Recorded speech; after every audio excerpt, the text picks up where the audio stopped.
It's time for another episode of CoffeePods with Akron Christian Healing Foundation and your host, Lisa Way. And the Reverend Chris Kramer. Grab a brew and make yourself comfortable as we explore what's happening in the world from the perspective of Christian healing. People's hope is that they go to a healing hub and they go home feeling kind of normal, that they feel more balanced. And because I think sometimes you just want to go to a place which restores equilibrium. Mm-hmm. The idea that your life feels kind of out of kilter, and you go to a healing hub saying, I want to be healed. And that may be a literal physical need of healing, cancer, a recent diagnosis, blood pressure, whatever. And so there's an actual physical ailment that you're wanting prayer for healing. But there's also emotional distress and trauma and things. And so people often go to a healing hub feeling out of balance. They hope that they can restore the balance from that time of prayer. And that could be just a restoration of balance. It could be a transformation.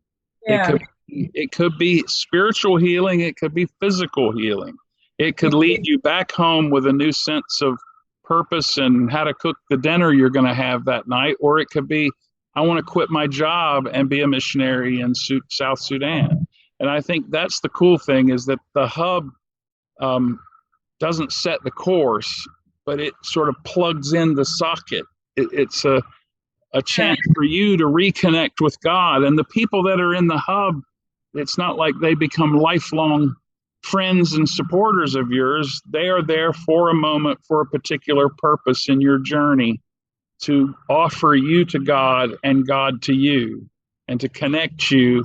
And then hopefully you leave feeling somewhat more balanced. And I guess that's the hope. I don't know that it always happens. I imagine people walk away feeling even more confused and more, filled with struggle. I don't know. But I think it is, a lot of it is circumstantial, dependent, where your body, mind, and spirit are in that time. I just wanted to probe a little bit, because it felt like we were kind of getting to wholeness, which is, I know, something we're going to talk about another episode. But just while we're there, because I did a little bit of digging around to see what wholeness means, because Acorn, we believe in healing and wholeness for all. And I think sometimes you could think, is there a difference between healing and wholeness? Like, what is God's intention around those? And I just did a really quick look at the dictionary definition of wholeness. And that talks about being like all of or entire, in an unbroken or damaged state, or in one piece, which kind of, like, I can hear the character of God in that, but what it means for our lives, I suppose, is where I'm going.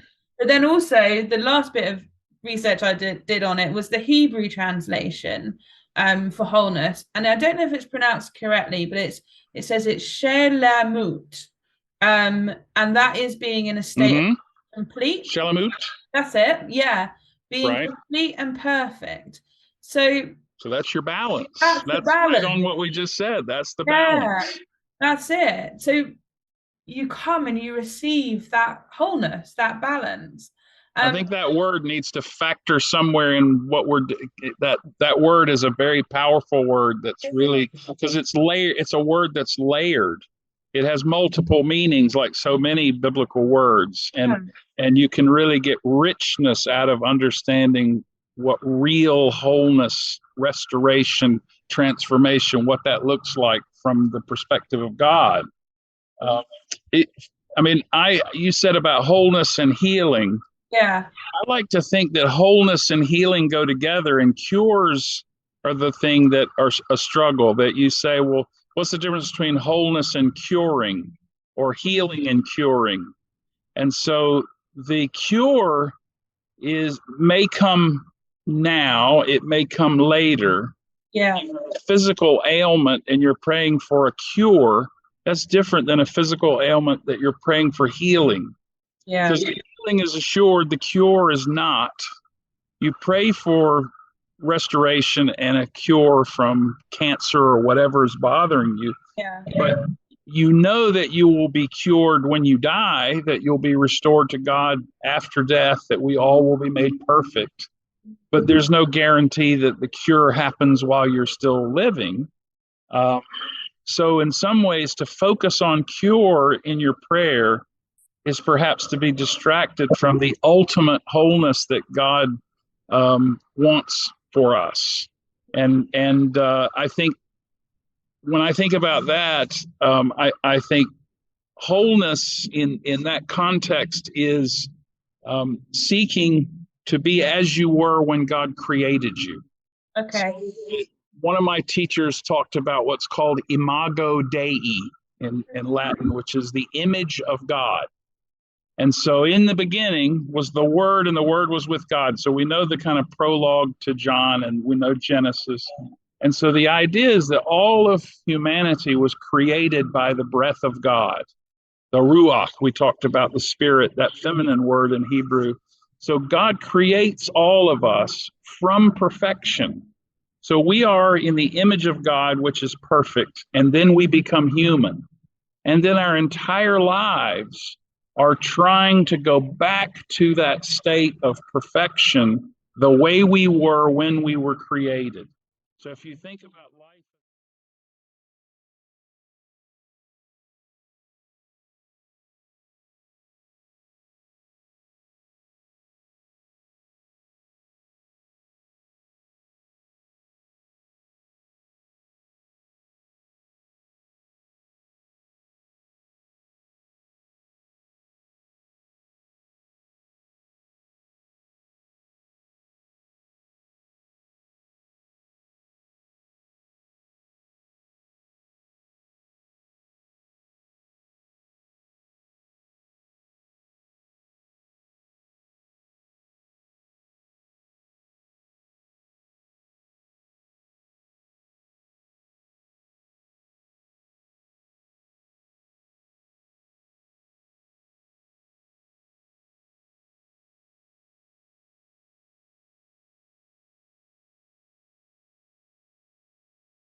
Thanks for listening to CoffeePods today.